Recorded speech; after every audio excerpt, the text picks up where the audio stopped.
Porque ele não deslocou metade do exército brasileiro para a fronteira com a Ucrânia para ter uma derrota política e verem assim, caramba, esse cara que é um símbolo de força, né? Aparece nos memes em rede social montando ursos.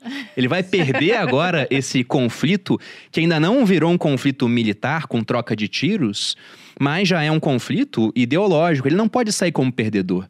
Então, quais são os possíveis desfechos da situação atual? Bom, eu acho que é preciso que ele possa, se for, né, para retirar as tropas, precisa apresentar alguma vitória.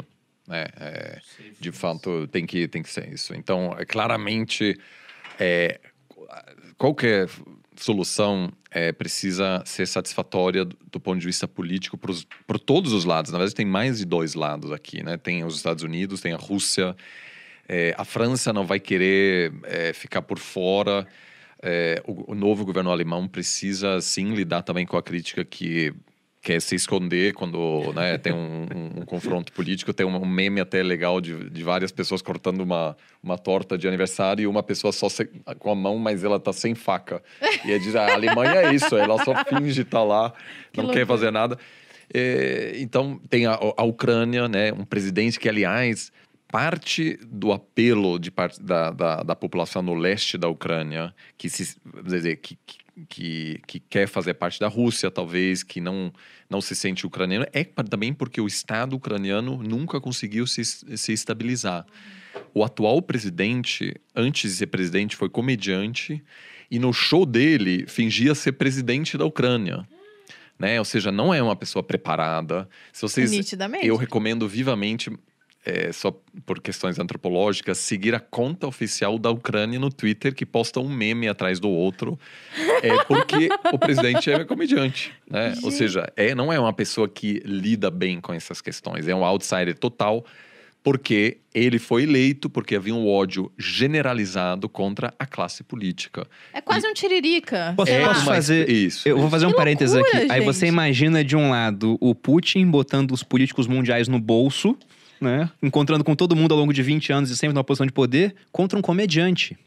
Então, assim, a Ucrânia não conseguiu passar pelo processo de estabilização ao longo dos últimos 30 anos que a Rússia conseguiu.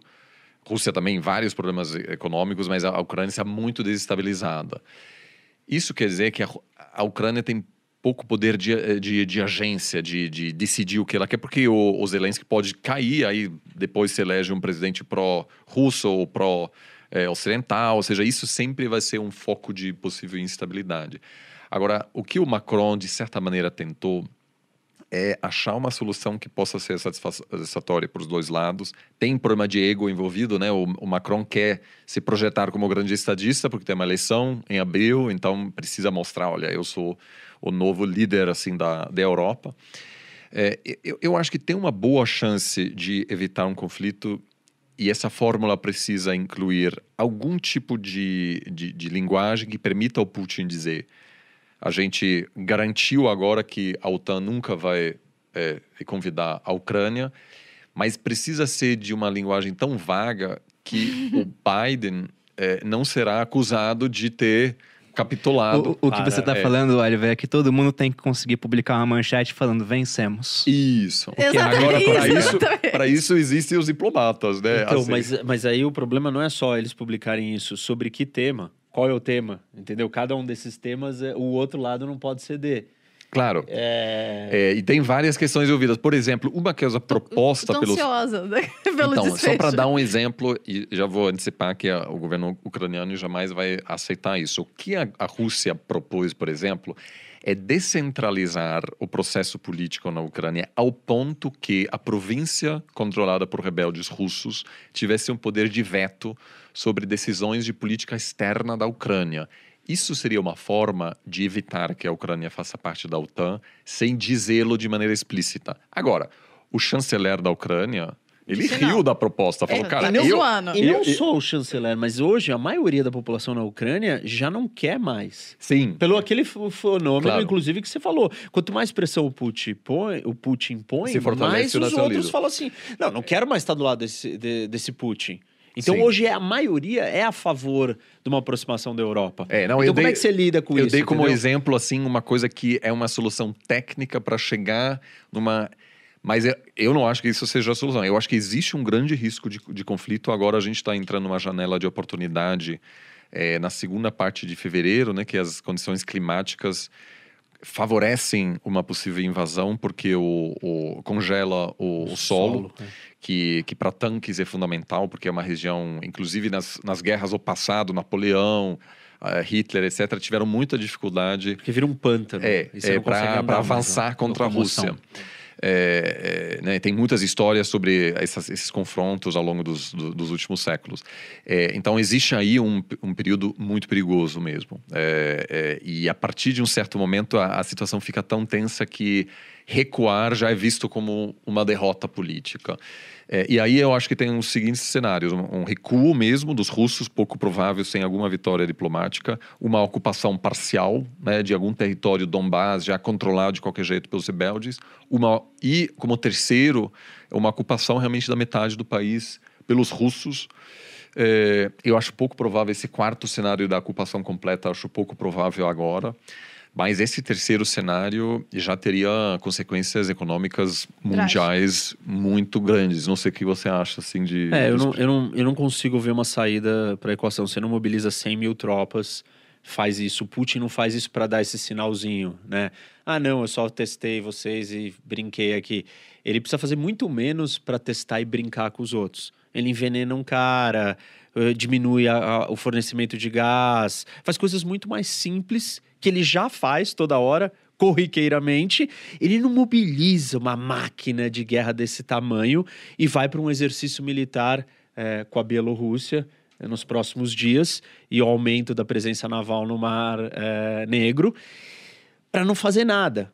Então, eu acho que ele vai fazer alguma coisa. E ele só decidiu fazer alguma coisa por uma série de fatores. Talvez o econômico que você falou, a quantidade de reservas que ele tem. 2, a China. 3, o Biden. 4, a Alemanha, do jeito que tá, com nova liderança. Enfim, acho que ele leu o cenário todo e falou assim... Essa hora tá boa. E ele não tá fazendo isso de hoje. Isso é importante todo mundo entender. Isso não começou agora. Não, faz um mês que o Putin botou 100 mil soldados ali. Em abril do ano passado, começa a mobilização e a aglutinação dos soldados na fronteira. Isso tá levando, né? Isso é uma mobilização militar gigantesca. Isso, se tivermos uma guerra, será a maior guerra da Rússia desde a Segunda Guerra Mundial. E um ponto interessante, a maioria dos generais, dos líderes militares russos, jamais comandou um nível de batalha desse porte. Ninguém nem sabe se eles vão conseguir fazer uma operação desse tamanho, se estivermos falando de uma grande invasão do país inteiro. A Ucrânia tem 40 milhões de pessoas. É o maior estado das ex-repúblicas soviéticas em tamanho de população. E 300 mil pessoas sob armas, possivelmente, muitos cidadãos. Então, um povo que... Já tem vídeo do pessoal treinando para fazer guerrilha. Já. Isso. Que aí seria o problema da invasão total, né? A invasão total e ocupar o país, você vai ter que conquistar cada cidade. E a luta urbana... É uma luta de guerrilha, de atrito, de resistência. Um cara dentro de um prédio sai correndo e explode um negócio. Assim, a gente tem assistido as últimas guerras todas do mundo. Síria, Iraque, até Afeganistão. No caso do Afeganistão, da União Soviética, eles já viram a consequência disso. São guerras assimétricas, urbanas, não no Afeganistão, não necessariamente urbana, mas, enfim, de baixa intensidade de guerrilha. E isso é muito complicado. Porque aí o Ocidente vai armar esses rebeldes resistentes e eles vão ficar lutando pelo país dele. Pronto, aí deu errado. Então, acho problemático ele ir para essa opção. O que me parece mais plausível é ele ou ir pela opção que eu chamo de que é fazer a conexão terrestre com a Crimeia, para ter uma ponte por terra entre a Rússia e pegar uma faixa de terra ali pra ele. Uma faixa de terra do leste ao sul da Ucrânia, que corta o acesso do mar da Ucrânia, o mar de Azov, que é um mar entre o Negro e a Rússia e a Crimeia. E aí ele pegaria aqui. A fase 2 dessa ocupação é ele expandir e tirar o resto do acesso ao mar da Ucrânia. E aí chegar até a Moldávia. E aí tem um território que ele ocupa na Moldávia, que chama Transnistria, Exato. Que é um território que já tem uma base russa, que é um movimento separatista, e que os russos foram lá, invadiram, tem 2 mil russos, e já não é mais parte da Moldávia. extremamente estratégico também, porque conecta aquela passagem da planície do norte europeu com o Mar Negro direto, chama o Gap da Bessarábia, esse pedaço aí. E aí, então se ele fizer isso, ele transforma a Ucrânia num país sem acesso ao mar. Os países sem acesso ao mar são os países mais complicados, mais pobres, salvo as exceções, a não ser que seu vizinho... Exato, seu vizinho seja a Alemanha, a Suíça e a França e a Itália. Aí pronto, aí você está numa posição boa. Mas não é o que acontece na maioria dos países sem acesso ao mar. Os países mais pobres da América do Sul são sem acesso ao mar e por assim por diante. Na África, na Ásia Central. E aí ele desestabilizou a existência da Ucrânia como um território viável para que possa se juntar à OTAN, para que possa ser uma ameaça real.